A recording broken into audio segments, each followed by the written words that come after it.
government officials, any type of election official in the area, so we can get more info and again document that as part of the elections coming up. While the U.S. forces worked with translators to greet key members of the village, they had the support of their counterparts in engaging the locals.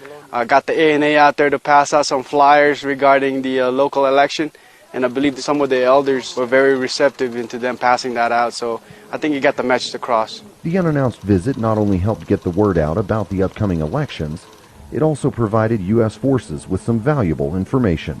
For the secondary mission, we were just gathering intel on bad people in the area that we could action as targets later on throughout the election time frame and after the elections to further secure the Spina area.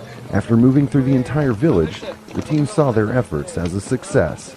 I think it went very well. People were definitely surprised by our presence.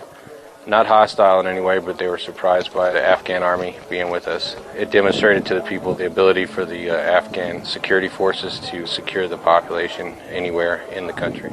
Having determined multiple polling locations throughout the village, the team spoke with a few elders about their role in preparing for the elections and moved on to secure other areas within the district. Air Force Staff Sergeant Kevin Kite, Spina, Afghanistan.